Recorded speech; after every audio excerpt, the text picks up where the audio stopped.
ಚಿಕ್ಕೋಡಿ ಪಟ್ಟಣದ ಬೈಪಾಸ್ ರಸ್ತೆ ನಿರ್ಮಾಣಕ್ಕಾಗಿ ಸ್ವಾಧೀನಪಡಿಸಿಕೊಳ್ಳಲಾಗುತ್ತಿರುವ ಜಮೀನು ಹಾಗೂ ಆಸ್ತಿಗಳಿಗೆ ಸರ್ಕಾರ ನಿಗದಿಪಡಿಸಿರುವ ಪರಿಹಾರ ಮೊತ್ತ ಅಸಮರ್ಪಕವಾಗಿದೆ ಎಂದು ಆರೋಪಿಸಿದ ರೈತರು ಹೆಚ್ಚುವರಿ ಹಾಗೂ ನ್ಯಾಯಸಮ್ಮತ ಪರಿಹಾರ ನೀಡುವಂತೆ ಒತ್ತಾಯಿಸಿ ಉಪವಿಭಾಗಾಧಿಕಾರಿ ಹಾಗೂ ತಹಶೀಲ್ದಾರರ ಮೂಲಕ ಮನವಿ ಸಲ್ಲಿಸಿದರು. ಚಿಕ್ಕೋಡಿ ನಗರದ ಹಾಲಟ್ಟಿ ನಿವಾಸಿಗಳು ಕರ್ನಾಟಕ ರಾಜ್ಯ ರೈತ ಸಂಘ ಹಾಗೂ ಹಸಿರು ಸೇನೆ ತಾಲೂಕು ಘಟಕದ ನೇತೃತ್ವದಲ್ಲಿ ಉಪವಿಭಾಗಾಧಿಕಾರಿಗಳ ಕಚೇರಿಗೆ ತೆರಳಿ ಮನವಿ ಸಲ್ಲಿಸಲಾಯಿತು. ಈ ವೇಳೆ ಮಾತನಾಡಿದ ರೈತ ಮಲ್ಲೇಶ ಲಿಂಬಿಗಿಡದ, ಸರ್ಕಾರ ಘೋಷಿಸಿರುವ ಪರಿಹಾರ ಮೊತ್ತಕ್ಕೆ ತಮ್ಮ ಒಪ್ಪಿಗೆ ಇಲ್ಲ ಎಂದು ಹೇಳಿದರು. ಭೂಸ್ವಾಧೀನದಿಂದ ಜಮೀನಿನಲ್ಲಿರುವ ಮರಗಳು, ತೆರೆದ ಬಾವಿ, ಕೊಳವೆ ಬಾವಿ, ನೀರಾವರಿ ಪೈಪ್ಲೈನ್, ಪಂಪ್ಸೆಟ್, ನೀರಿನ ಟ್ಯಾಂಕ್ ಸೇರಿದಂತೆ ಹಲವು ಮೂಲಸೌಕರ್ಯಗಳು ನಷ್ಟವಾಗಲಿದ್ದು ರೈತರಿಗೆ ಅಪಾರ ಹಾನಿಯಾಗಲಿದೆ. ಆದ್ದರಿಂದ ಸರ್ಕಾರ ವಾಸ್ತವ ಸ್ಥಿತಿಗೆ ಅನುಗುಣವಾಗಿ ನ್ಯಾಯಸಮ್ಮತ ಪರಿಹಾರ ನೀಡಬೇಕು ಎಂದು ಆಗ್ರಹಿಸಿದರು. ಇಲ್ಲವಾದರೆ ಉಗ್ರ ಹೋರಾಟ ನಡೆಸುವುದಾಗಿ ಎಚ್ಚರಿಕೆ ನೀಡಿದರು. ಈ ನಮ್ಮ ಚಿಕ್ಕೋಡಿ ವಿಭಾಗಾಧಿಕಾರಿ ಮತ್ತು ತಹಶೀಲ್ದಾರನ್ನೊಳಗೊಂಡು ನಾವು ಎಲ್ಲ ನಮ್ಮ ಚಿಕ್ಕೋಡಿ ಹಾಗೂ ಹಾಲಟ್ಟಿ ರೈತರ ಪರವಾಗಿ ನಾವು ಇವತ್ತಿನ ದಿವಸ ಇಲ್ಲಿ ಮನವಿಯನ್ನು ಕೊಡಲಿಕ್ಕೆ ಬಂದಿದ್ದೀವಿ. ರಾಷ್ಟ್ರೀಯ ಹೆದ್ದಾರಿ ಬೈಪಾಸ್ ರಸ್ತೆ ನಿರ್ಮಾಣಕ್ಕಾಗಿ ಈ ರೈತರ ಜಮೀನುಗಳನ್ನು ಇಲ್ಲಿ ಬೈಪಾಸ್ ರಸ್ತೆ ನಿರ್ಮಾಣ ಕಾರ್ಯ ಮಾಡುವುದಾಗಿ ನಮಗೆ ಗಮನಕ್ಕೆ ಬಂದಿದೆ.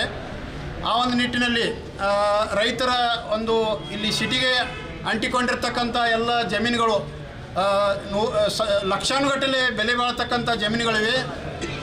ಸಾಕಷ್ಟು ಬಡಪಾಯಿ ರೈತರಿದ್ದಾರೆ. ಆ ರೈತರಿಗೆಲ್ಲ ಇಲ್ಲಿ ಆ ಒಂದು ತಮ್ಮ ಉಪಜೀವನಕ್ಕಾಗಿ ಪ್ರತಿ ದಿವಸ ಅವರು ಇಲ್ಲಿ ತಮ್ಮ ಸ್ವಲ್ಪ ಜಮೀನುಗಳು ಇದಾವೆ. ಆ ಜಮೀನಿನಲ್ಲಿ ರೈತರ ಉಪಜೀವನವನ್ನು ಮಾಡ್ತಾ ಇದ್ದಾರೆ. ಆ ಒಂದು ನಿಟ್ಟಿನಲ್ಲಿ ಈ ಬೈಪಾಸ್ ರಸ್ತೆಗಾಗಿ ಜಮೀನುಗಳು ಅಲ್ಲಿ ಹೋಗ್ತಾ ಇವೆ ಅನ್ನತಕ್ಕಂಥ ಒಂದು ವಿಷಯ ನಮ್ಮ ಗಮನಕ್ಕೆ ಬಂದಿರೋದ್ರಿಂದ ನಾವು ಸದರಿ ಅಧಿಕಾರಿಗಳಿಗೆ ಇವತ್ತಿನ ದಿವಸ ಇಲ್ಲಿ ಮನವಿಯನ್ನು ಕೊಡಲಿಕ್ಕೆ ಬಂದಿದ್ದೇವೆ. ಆ ಒಂದು ನಮ್ಮ ರೈತರ ಜಮೀನುಗಳು ಏನಿದಾವಲ್ಲ, ಆ ಒಂದು ಜಮೀನುಗಳಿಗೆ ರೈತರಿಗೆ ಯೋಗ್ಯವಾದ ಒಂದು ದರದಲ್ಲಿ ಯೋಗ್ಯ ನಿಟ್ಟಿನಲ್ಲಿ ನಮ್ಮದೇನು ಕೊಡಲಿಕ್ಕೆ ವಿರೋಧ ಇಲ್ಲ. ಆದರೆ ಆ ಜಮೀನುಗಳನ್ನು ಬಹಳ ಒಂದು ಕಿವಳು ಮಟ್ಟದಲ್ಲಿ ತಾವು ಅದನ್ನು ಕಿಮ್ಮತ್ತು ಮಾಡಬಾರ್ದು. ಒಂದು ಯೋಗ್ಯ ರೀತಿಯಲ್ಲಿ ಕಿಮ್ಮತ್ತು ಮಾಡಿ ರೈತರಿಗೆ ಒಂದು ಏನಾದರೂ ಒಂದು ಅವರ ಮುಂದಿನ ಉದ್ಯೋಗ ಆಕಾಂಕ್ಷೆಗಳನ್ನು ಇಟ್ಕೊಂಡಿರ್ತಾರೆ. ಅವ್ರ ಜಮೀನುಗಳು ಹೋದಪ್ಪ ಅಂತಂದ್ರೆ ಉದ್ಯೋಗ ಕಳ್ಕೊಬೇಕಾಗ್ತೈತಿ, ಕೈಯಾಗ ಕೆಲಸ ಇಲ್ಲಾಗ್ತೈತಿ. ಮೊದಲೇ ಮಳೆಗಾಲ ಇಲ್ಲ, ಬರಗಾಲ ಪರಿಸ್ಥಿತಿ. ಅಂಥ ಸಂದರ್ಭದೊಳಗೆ ಆ ರೈತಾಪಿ ಜೀವನ ಹಾಳಾಗಬಾರ್ದು ಅನ್ನೋ ನಿಟ್ಟಿನೊಳಗೆ ನಾವೆಲ್ಲ ರೈತರು ಕೊಡ್ಕೊಂಡು ಇಲ್ಲಿ ನಾವು ಮನವಿ ಕೊಡ್ಲಿಕ್ಕೆ ಬಂದಿದ್ದೀವಿ. ದಯಮಾಡಿ ಎಲ್ಲ ಸಂಬಂಧಪಟ್ಟ ಅಧಿಕಾರಿಗಳಿರಲಿ, ರಾಜಕಾರಣಿಗಳಿರಲಿ, ನಮ್ಮ ಈ ಕರೆಗೆ ಹೋಗೊಟ್ಟು ದಯಮಾಡಿ ಎಲ್ಲರೂ ಆ ಒಂದು ರೈತರಿಗೆ ಮುಟ್ಟತಕ್ಕಂಥ ಬಂದಿರತಕ್ಕಂಥ ದುಡ್ಡನ್ನು ತೊಗೊಂಡು ಅವ್ರು ಏನಾದರೂ ಒಂದು ಉದ್ಯೋಗ ದಂಧೆಗಳನ್ನು ಮಾಡಿಕೊಂಡು ತಮ್ಮ ಉಪಜೀವನ ನಡೆಸ್ಕೊಂಡು ಹೋಗಲಿಕ್ಕೆ ಒಂದು ಯೋಗ್ಯ ಕಿಮ್ಮತ್ತು ಮಾಡಿ ಕೊಟ್ರಪ್ಪ ಅಂತಂದ್ರೆ ನಮ್ಮ ರೈತರಿಗೆ ಅನುಕೂಲ ಆಗ್ತೈತಿ. ಇಲ್ಲಾಂದ್ರೆ ಏನೋ ನಿಮ್ಮ ಅಧಿಕಾರ ಅಥವಾ ನಿಮ್ಮ ಪೆನ್ನ ನಿಮ್ಮ ಶಾವಿ ನಿಮ್ಮ ಕೈಯಾಗೈತೆ ಅಂತ ತಿಳ್ಕೊಂಡು ನೀವು ನಿಮ್ಮ ಮನುಷ್ಯವನ್ನಾಗಿ ರೇಟ್ ಮಾಡಿದ್ರಪ್ಪ ಅಂತಂದ್ರೆ ನಮ್ದು ಇಲ್ಲಿ ಏನೋ ನಮ್ಮ ರೈತರೆಲ್ಲ ಹಾಳಾಗ್ತಾರೋ. ಆ ಒಂದು ನಿಟ್ಟಿನೊಳಗೆ ನಾವೆಲ್ಲರೂ ಕೊಡ್ಕೊಂಡು ಇಲ್ಲಿ ಒಂದು ಉದ್ದೇಶಕ್ಕೆ ಬಂದಿದ್ದೀವಿ.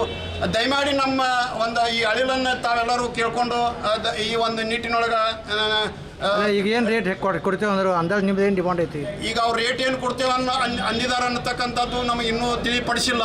ಆದರೆ ನಮಗೆ ಎಲ್ಲರ ಕಡೆಯಿಂದ ಒಂದು ಸುದ್ದಿ ಬಂದಿದ್ದವು. ಬಹಳಷ್ಟು ಕನಿಷ್ಠ ರೇಟನ್ನು ಅವರು ಮಾಡ್ತಾ ಇದ್ದಾರೆ ಅನ್ನತಕ್ಕಂಥ ಒಂದು ಸುದ್ದಿಗಳು ಬಂದಿದ್ದವು. ಆ ಒಂದು ಸುದ್ದಿಗಳ ಒಂದು ವಿಚಾರದ ಮ್ಯಾಗ ನಾವು ಈ ಒಂದು ನೋಟಿಸ್ ಕೊಡ್ತಾ ಇದ್ದಾರೆ. ನೋಟಿಸ್ ಇನ್ನೂ ಯಾರು ತಗೊಂಡಿಲ್ಲ. ನಾವು ನೋಟಿಸ್ದಾಗ ಉಲ್ಲೇಖ ಮಾಡಿದ್ದಾರೆ, ನಾವು ಗುಂಟಿಗೆ ಎಷ್ಟು ಕೊಡ್ತಾರೆ ಅಂತ ಹೇಳಿ ನೋಟಿಸ್ದಾಗ ಉಲ್ಲೇಖ ಮಾಡಿದ್ದಾರೆ.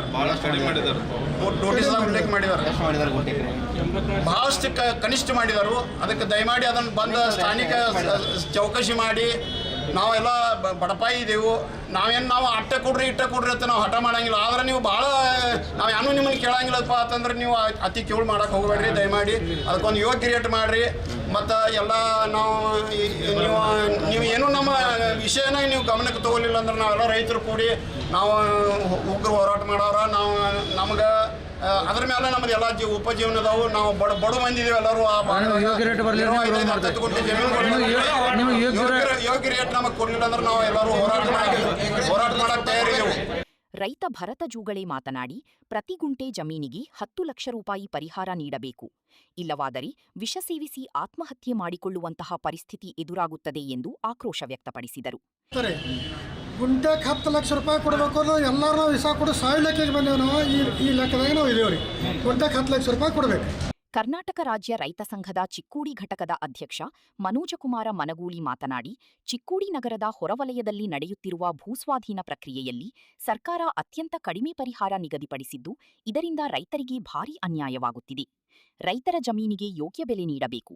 ಇಲ್ಲವಾದರೆ ಕರ್ನಾಟಕ ರಾಜ್ಯ ರೈತ ಸಂಘ ಹಾಗೂ ಹಸಿರು ಸೇನೆ ವತಿಯಿಂದ ಉಗ್ರ ಹೋರಾಟ ಹಮ್ಮಿಕೊಳ್ಳಲಾಗುತ್ತದೆ ಎಂದು ಎಚ್ಚರಿಕೆ ನೀಡಿದರು. ಅಧಿಕಾರಿಗಳು ಹಾಗೂ ತಹಸೀಲ್ದಾರ್ಗೆ ಮನವಿ ಕೊಡ್ತಕ್ಕಂಥ ಉದ್ದೇಶ ಏನಪ್ಪ ಅಂದ್ರೆ, ಚಿಕ್ಕೋಡಿ ಬೈಪಾಸ್ ರಸ್ತೆಯನ್ನು ಹೊಂಟೈತಿ. ಇಲ್ಲೆಲ್ಲ ಸಾಕಷ್ಟು ರೈತರ ಹೊಲಗೊಳ್ದಾಗ ಹೊಂಟೈತಿ. ಆ ಹೊಲಗಳ ಫಲವತ್ತತೆ ಭೂಮಿಯನ್ನು ಹೊಂದಿದ್ದು ಸಾಕಷ್ಟು ನೀರಾವರಿ ಉತ್ಪಾದನೆ ತೆಗೆದ ಅದೇ ಅದರ ಮ್ಯಾಗನ ಅವರ ಉಪಜೀವನ ನಡೆಸ್ತಾ ಇದ್ದಾರೆ. ಆ ದೃಷ್ಟಿಯಿಂದ ಇವತ್ತು ಅಲ್ಲಿ ಕನಿಷ್ಠ ಬೆಲೆ ಏನು ಮಾಡಿದಾರಪ್ಪ ಅಂದ್ರೆ, ಗುಂಟೆಗೆ 85,000 ರೂಪಾಯಿ ಗುಂಟೆ ಗೋರ್ಮೆಂಟ್ದವ್ರು ನಿಗದಿಪಡಿಸಿದಾರೆ. ಈಗ ಪ್ಲಾಟ್ ಏನು ಮಾಡ್ತಾವೆ 10ರಿಂದ 15 ಲಕ್ಷವರೆಗೆ ಒಂದು ಗುಂಟೆ ಪ್ಲಾಟ್ ಮಾಡ್ತಾ ಇದ್ದಾರೆ ರೈತರವರು. ಈಗ ಇದ್ದದ್ದನ್ನು ಇದನ್ನು ಕಳ್ಕೊಂಡ್ರಂದ್ರೆ ಅವ್ರಿಗೆ ಮುಂದಿನ ದಿನಮಾನಗಳದಾಗ ಬೀದಿಗೆ ಬರ್ತಾರೆ ರೈತರವರು. ಆ ದೃಷ್ಟಿಯಿಂದ ಮುಂದಿನ ದಿನಮಾನಗಳದಾಗ ಏನೈತಿ, ಇದನ್ನು ಬೆಲೆಯನ್ನು ಗೌರ್ಮೆಂಟ್ದವ್ರು ಏರಿಕೆ ಮಾಡದೇ ಹೋದ್ರೆ ನಮ್ಮ ರಾಜ್ಯಾಧ್ಯಕ್ಷರು ಚುನಪ್ಪನ ಪೂಜಾರಿ ಹಾಗೂ ಶಶಿಕಾಂತ್ ಗುರೂಜಿ ಅವ್ರ ನೇತೃತ್ವದಾಗ ಉಗ್ರವಾದ ಹೋರಾಟವನ್ನು ಕೈಗೊಳ್ಳಬೇಕಾಗ್ತದೆ ಅಂತ ಈಗ ಈ ಸಂದರ್ಭದಲ್ಲಿ ನಿಮ್ಗೆ ತಿಳಿಸಲು ವಿನಂತಿಸ್ತೇವೆ. ಈ ಪ್ರತಿಭಟನೆಯಲ್ಲಿ ರಮೇಶ ಚನ್ನವರ, ಸಂಜು ಚನ್ನವರ, ಮಹಾದೇವ ಪೂಜೇರಿ, ಅಪ್ಪಾಸಾಹೇಬ ಪೂಜೇರಿ, ಸಂದೀಪ ದೂಡಮನಿ, ಪ್ರದೀಪ ಕಮತೆ, ಅಪ್ಪಾಸಾಹೇಬ ಕಾಂಬಳಿ, ಬಾಳಪ್ಪ ಶಡಬಾಳ, ಪ್ರಧಾನಿ ಕಮತೆ, ಸದಾಶಿವ ಕಮತೆ, ರಮೇಶ ಬಾಗಿ ಸೇರಿದಂತೆ ನೂರಾರು ರೈತರು ಭಾಗವಹಿಸಿದ್ದರು. ಕರ್ನಾಟಕ ರಾಜ್ಯ ರೈತ ಸಂಘಕ್ಕೆ, ಕರ್ನಾಟಕ ರಾಜ್ಯ ರೈತ ಸಂಘಕ್ಕೆ, ರೈತ ಹೋರಾಟಕ್ಕೆ, ರೈತ ಹೋರಾಟಕ್ಕೆ